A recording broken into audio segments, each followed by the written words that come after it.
వనస్థలిపురంలో RS brothers mega shopping mall Akkineni Naga Chaitanya మరియు Sobhita గార్లచే September 26న ఘన ప్రారంభం. దైవ ప్రేరణ, దైవ బలం ఉందని మీరు భావిస్తారా?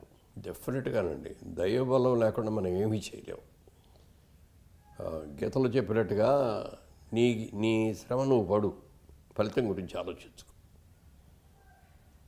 అని భగవంతుడు కర్మ సిద్ధాంతం. కర్మ సిద్ధాంతం. అలాగే నేనేది ఇప్పుడు దీపం గాజు పెట్టేసి దేవుడా నువ్వే రక్షించని అనలేం కదా. దానికి మనం ఏదో చెయ్యడ్డు పెట్టో, కార్డు అడ్డు పెట్టో, పుస్తకం అడ్డు పెట్టో ఉంటే ఆ గాలి వచ్చినా తట్టుకొని ఆగుద్ది. అందుకని మనం చేసే కృషి మనం చేయకుండా దేవుడా రేపు పొద్దున్నకి తెల్లారిపాటికి నేను కోటీశ్వరుని అయ్యేటట్టుగా చెయ్యి, నాకు బుద్ధిని ఇంత బంగారం వచ్చేటట్టు చెయ్యి, లేకపోతే నెక్స్ట్ మంత్ రేపు పొద్దున్నే నేను ముఖ్యమంత్రినో మంత్రినో ఎమ్మెల్యేనో అయ్యేటట్టు చెయ్యి. ఇవన్నీ అడిగితే ఇట్లా సంభవం అది. అందుకని అసంభవమైన ఏది అడగకూడదు. మనం చేసే కృషి మనం చేసి మనకు అర్హత ఉందనుకుంటే దేవుడు ప్రసాదిస్తాడు. అంతేగాని రోజు నాకు ఇది ఇవ్వు అంటే ఎవడు అన్ని కోరిక లిస్ట్ చదివేస్తే చాలా పెద్ద లిస్ట్ ఉంటుంది. ఒక కోరిక తీరిన వెంటనే రెండో కోరిక కోరేస్తారు. అదే 3, 4, 5 ఇంత పెద్ద పుస్తకం పెట్టుకొని అదే కొంతమంది ఏం చేస్తారంటే కోరికలు తీరంగానే మళ్ళీ మర్చిపోతారు. అదే అమ్మో ఆపద వచ్చేసిందని రోజు దండం పెట్టేసి పొద్దున సాయంత్రం దండం పెట్టేసేసి ఆ కోరిక తీరగానే మళ్ళీ దేవుడిని మర్చిపోతారు. అంటే ఆపద వస్తేనే దేవుడు గుర్తుకొచ్చేస్తే అట్లా కొంతమందికి ఆకలి అయితేనే అమ్మ గుర్తొస్తే అది కరెక్ట్ కాదు కదా అని మీ భావన. మధ్య బాలకృష్ణ గారి సినిమా జయసింహ అనే ఒక సినిమా వచ్చింది. అవును సార్. ఆ సినిమా షూటింగ్ జరిగినప్పుడు కుంభకోణంలో జరిగిందండి. అక్కడ బ్రహ్మాండమైన దేవాలయాలు ఉన్నాయి, చాలా ఫేమస్ కదా, చాలా ఫేమస్ దేవాలయాలు. అక్కడ మేమందరం ఒక కాటేజెస్ ఉన్న ఒక హోటల్లో దిగాం. మేము నా కాటేజీ పక్కన బాలకృష్ణ గారి కాటేజీ, ఎదురుగుండా బ్రహ్మానందం గారి కాలేజీ. రోజు ప్రొద్దున్నే వాకింగ్ చేయడం కోసం నేను 5ంటికి లేచేవాడిని. లేచి వాకింగ్ చేద్దామని ఇట్లా హోటల్లో బయటకు వచ్చేటప్పటికి ఆల్రెడీ బాలకృష్ణ గారు వాకింగు తర్వాత జిమ్ము అవన్నీ కూడా పూర్తి చేసుకొని లోపలికి వెళ్తా కనపడతా ఉంటాడు. నా వాకింగ్ అయిన తర్వాత మళ్ళీ ఇట్లా అయిన తర్వాత చూస్తే దేవుడి దగ్గర కూర్చొని పూజ చేస్తూ ఉండేవాడు. మీకంటే ముందు ఉండేవాడు? నాకంటే ముందు, చాలా ముందు. అంటే ఎన్టీ రామారావు నుంచి ప్రేరణ పొందుంటారు. అయ్యి ఉండొచ్చు. అసలు ఎంత సిస్టమేటిక్గా చేస్తారంటే రేపు పొద్దున్న ఏదో 7 గంటలకు వెళ్తే మంచిది కాదు అని అనుకుంటే 4కో 3కో నిద్రలే చేసి అన్నీ చేసేసి ఆ 7 లోపల 6కి 6:30కో బయలుదేరి వెళ్తారు. అంత క్రమశిక్షణ.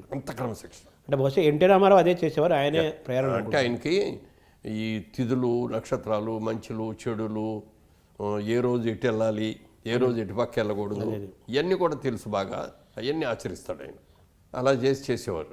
ఆయన చూసి నేను కూడా కొంత ప్రేరణ పొందాను. నేను కూడా సిస్టమేటిక్గానే చేస్తాను. పూజ చేయకుండా బయటకు వెళ్ళను. తెల్లవారుదామని ఢిల్లీ వెళ్ళాలన్నా కూడా 3ంటికి నిద్రలే చేసి స్నానం చేసి పూజ చేసేసుకొని అప్పుడే బయలుదేరి వెళ్తాను. అవును. మీరు ఎంపీగా ఉన్నప్పుడు 5 ఏళ్ళు? ఎంపీగా ఉన్న 5 ఏళ్ళు. కానీ ఎప్పుడు కూడా ఏ పని మీద వెళ్ళినా కూడా పూజ చేసుకోకుండా మాత్రం ఎక్కడికి ఏ పనికి వెళ్ళను. అది ఒక నిత్యకృత్యం అనమాట. ఎదురుగుండా కాటేజీలో బ్రహ్మానందం గారు ఉన్నారు. ఆయనకి దేవుడు భక్తి అది ఉంది. రోజున వచ్చాడు, నేను పూజ చేయటం అక్కడ కూర్చుని నాతో కూర్చుందామని నేను లోపల పైకి చదివి వేస్తూ ఉంటాను పూజ. మామూలుగా మనసులో చేసే పూజ కాకుండా దానికి కూడా ఒక కారణం ఉంది. అంటే నా వాయిస్ బిగినింగ్ డేస్లో కొంచెం పీలగా ఉండేది. ఇప్పుడు బేస్ అయింది కదా వాయిస్. అదే అప్పుడు అందరూ చెప్పారనమాట.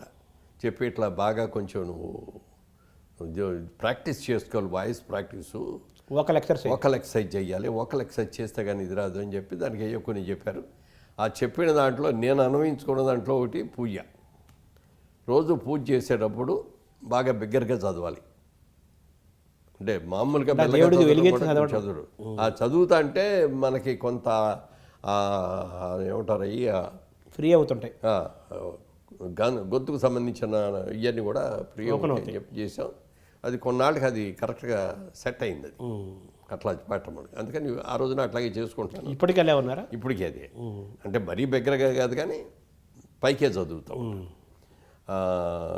ఆయన షూటింగ్ ఆయనకి లేదు, నాకు లేదు. ఆ రోజున మధ్యాహ్నం నుంచి వస్తుంది అన్నారు. సరే కాసేపు కూర్చొని నాతో మాట్లాడదామని వచ్చారు ఆయన. వచ్చేస్తే నేను లోపల పూజ చేసుకుంటున్నాను. చూసి బయట కుర్చీ ఉంటే ఆ కుర్చీలో కూర్చున్నాను.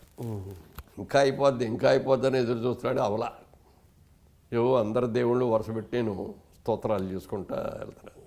అయిన తర్వాత బయటకు వచ్చిన తర్వాత అడిగాడు, మురళీమోహన్ గారు మీరు ఏ దేవుడిని ప్రార్థిస్తారో అన్నాడు. నేను అందరు దేవుళ్ళని ప్రార్థిస్తానండి. జీసస్ క్రీస్తుని చేస్తాను, అల్లానే చేస్తాను, గౌతమ్ బుద్ధుడిని లైక్ చేస్తాను. శక్తి స్వరూపం. శక్తి స్వరూపం, అన్ని స్వరూపాలని. అంటే మరి మీరే ఎంతసేపు చేస్తారండి అని అడిగి, మీరు పూజ చేస్తారు కదా రోజు, ఎంతసేపు చేస్తారు? నాకు దేవుడు ఒక్కడే అన్నాడు. ఎవరన్నా? వెంకటేశ్వర స్వామి అన్నాడు. నేను వెంకటేశ్వర స్వామికి తప్పించి ఇంకెవరికి పూజ చేయను. అదేమిటి సార్ అలా ఎందుకు పెట్టుకున్నారన్న చిన్న ఉదాహరణ చెప్పాడు. మా ఇంట్లో పని మనిషి ఒక అమ్మాయి ఉంది, 10 ఇళ్ళు చేస్తుంది. మా ఇంట్లో కూడా వచ్చి ఒక గంట సేపు చేసి వెళ్ళిపోద్ది. ఆ అమ్మాయికి ఏదైనా ప్రాబ్లం వచ్చిందనుకోండి, ఆడు చూస్తారులే, వీళ్ళు చూస్తారులే అనుకొని ఎవరని చూడం. అదే మా ఇంట్లోనే పని చేస్తుంది అనుకోండి, మా ఇంట్లో పనిచేసే మనిషికి ఏదైనా జబ్బు చేసింది అనుకోండి, ఆటోమేటిక్గా మేము చూస్తాం. చేయాలి కదా, మన మనిషి కదా, మన మనిషి కాబట్టి. కానీ 10 మందికి 10 చోట్ల చేసేటప్పుడు పూజకి 10 దగ్గరికి వెళ్ళే వాళ్ళకి ఆడు చేస్తారు, లేడీ చేస్తారని ఎవరు చేయరు. అందరూ నీళ్లు పోసిన సామెత అయిపోతుంది. అందుకని దేవుడికి కూడా ఆయన తత్వం చెప్పింది అనమాట. దేవుడి పూజ కూడా ఒక్కరికే చేయాలి. ఒక్కళ్ళు చేస్తే మన భక్తుడు ఈయన మనతోనే ఇది ఉంటాడు అని చెప్పి ఆ దేవుడు చేస్తాడు. నువ్వు 10 మంది దేవుళ్ళకి చేసావు అనుకో, వెంకటేశ్వర స్వామి చూస్తాడులే అని ఇంకో ఆయన అంటాడు, ఆంజనేయ స్వామి చూస్తాడులే ఇంకోటి అంటాడు, అయ్యప్ప స్వామి చూస్తాడులే అని ఈయన ఊరుకుంటాడు. అలా అందరు దేవుళ్ళు ఎవరికాళ్ళు ఊరుకుంటారు, ఎవరు మనకి చేయరు. పాయింట్ ఆయన థియరీ అది. ఆయన ఆ థియరీలో కూడా ఒక ఇది ఉంది, లాజిక్ ఉంది. అలాగే ఒకవేళ ఏదైనా దేవాలయానికి వెళ్ళాల్సి వచ్చి అక్కడ దండం పెట్టుకోవాల్సి వస్తే అక్కడ కూడా లోపల ఉన్న మూల విరాట్టుని నేను వెంకటేశ్వర స్వామినే భావించి వెంకటేశ్వర స్వామికి దండం పెడుతున్నామనే భావిస్తాను తప్ప ఇంకోటి అందరిలో అన్ని దైవాలు వెంకటేశ్వర స్వామినే చూసుకుంటాడు ఆయన. అంతే. ఇప్పుడు ఆ తీరి మీకే అనిపించింది సార్? మీరు కదా అందరినీ పూజిస్తారు కదా, పెద్ద దేవత విఘ్నేశ్వరుని మొదలు పెట్టుకొని మొత్తం. అలా అని చెప్పింటే నేను ఏ దేవుడిని పూజించను, నాకు అందరు దేవుళ్ళు ఇష్టమే. దేవుడు అనేది ఒక తల్లి తండ్రి గురువు దైవం లాగా అందరూ ఇష్టమే. అదే అంటే ఒక ఇదంతా సృష్టి ఎలా జరిగింది అంటే దానికి ఒక శక్తి, ఏదో ఒక శక్తి. ఆ శక్తి దానికి రూపం లేదు, పేరు లేదు, ఏమీ లేదు.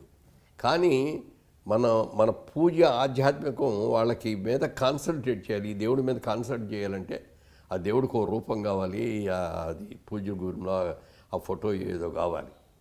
అవన్నీ ఉంటేనే కదా మన ధ్యానం దానితో అమ్మవారని, వెంకటేశ్వర స్వామిని, ఇట్లా రకరకాల అయ్యప్పని ఇట్లా పేర్లు పెట్టుకొని ఆ పూజ చేస్తాం. అదే లేదనుకోండి, అక్కడ ఏమని చేస్తాం, ఎంతసేపు చేస్తాం. శూన్యంలో కూర్చొని చేయాలంటే కష్టం కదా. ఆ మధ్య మేము అమెరికా వెళ్ళినప్పుడు అక్కడ చికాగోలో బహాయ్ టెంపుల్ అని ఒకటి ఉందండి, చాలా ఫేమస్, చూసారా అని అడిగారు ఎవరు. లేదండి అంటే రండి రేపు నేను తీసుకెళ్తానని తీసుకెళ్ళాను. లోపలికి వెళ్తే ఏమీ లేదు. లోపల పెద్ద హాలు, నిశ్శబ్దం, సైలెన్స్ ఈజ్ గాడ్ అక్కడ పెట్టిన బోర్డు. వాళ్ళ థియరీ. అక్కడికి వెళ్ళి కూర్చోండి. మీరు పావు గంట కూర్చుంటారా, గంట కూర్చుంటారా, 3 గంటలు కూర్చుంటారా, మీ ఇష్టం. ఎవరితోనూ ఎవరూ మాట్లాడకూడదు, నిశ్శబ్దంగా ఉండాలి. సెల్ ఫోన్లు మోగటాలు ఏం ఉండకూడదు. సెల్ ఫోన్లన్నీ బయట పెట్టేసి రావాలి. తర్వాత పైకి అసలు ఎవరు పక్కన వాళ్ళతో కూడా మాట్లాడకూడదు, ఎవరు కూడా నిశ్శబ్దంగా ఉండాలి. ఇది వాళ్ళు పెట్టినది ఆ టెంపుల్.